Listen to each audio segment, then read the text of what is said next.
Now, the next topic is factor influencing portfolio management.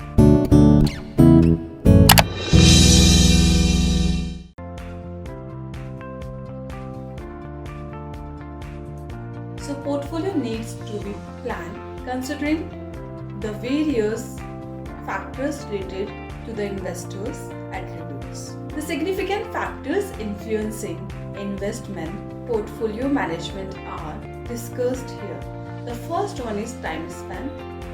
In this type of investment is selected by the period for which the investor is willingly to invest the sum.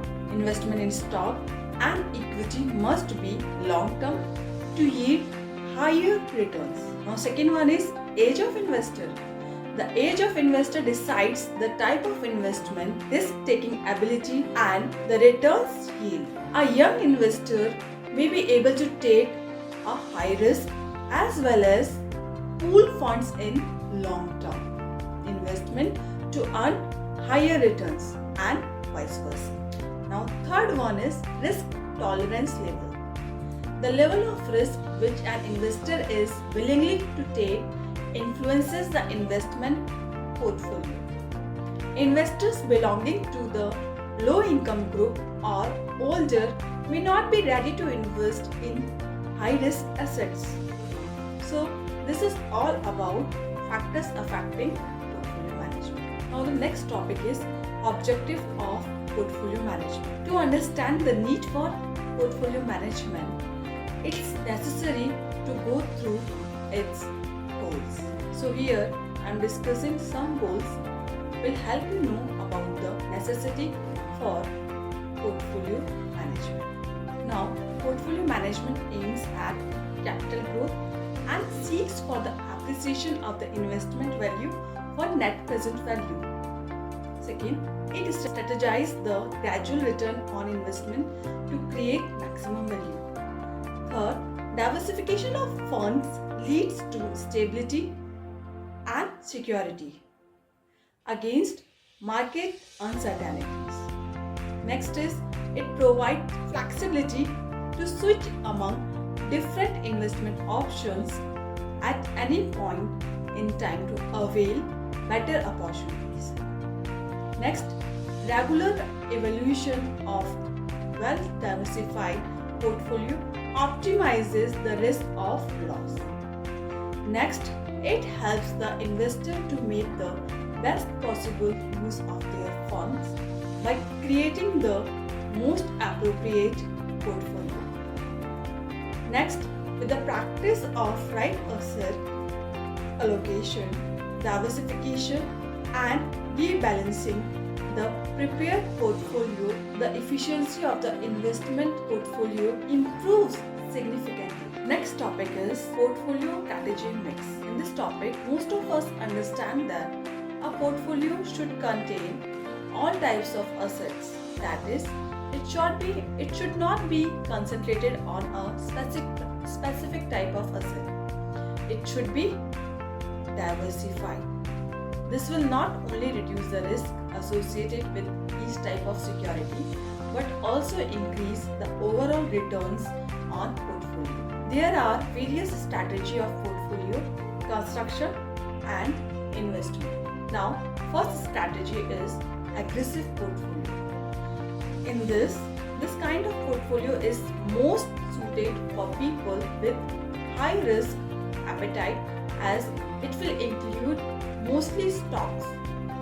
Stocks are sensitive to changes in market indicators such as inflation, sentiment, macroeconomic data, which has a potential to change the profit or loss scenario of that company. Thus, under this, while high return can be expected due to the company's growth story or new expansions, it might be also susceptible to setbacks. Managing risk under such a portfolio is of paramount importance, so various risk strategy, hedging, shorting, cutting losses after a point should be considered. So this is all about aggressive portfolio. Now second one is defensive portfolio. In this, certain stocks are providing regular dividends and stable earnings irrespective of the state of the market. These are companies which have a steady flow of revenues and profits and believe in rewarding their shareholders. Their companies of product which are staple in nature and their sale in is mostly stable throughout the year. Their nature is to appreciate in share price less than normal market. When the company is expanding, such stocks provide stability to the portfolio. Now, the next strategy is, that is third one, hybrid portfolio. In this strategy, this is actually the most commonly used type of portfolio.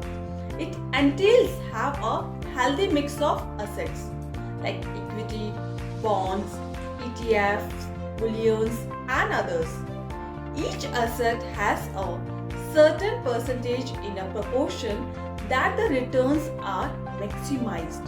The portfolio is checked and readjusted according to the changes in the underlying factors of the assets. The idea is to have a healthy mix of assets so that there is no exposure to the specific type of market event, cycle or issues due to market economic cycles. The downs in one asset will be compensated positively by another asset, and this creates a balance and safety of capital. Now the next is passive or active portfolio. The other types of portfolios are by the style of management of the portfolios. So in active and passive are the two styles. Okay. The most important aspect before creating a portfolio is to also look at the cost of acquiring and selling the assets. The assets sometimes can be more expensive in transaction costs while not giving much return. For example, sometimes real estate. Thus, again, risk appetite is a good balance.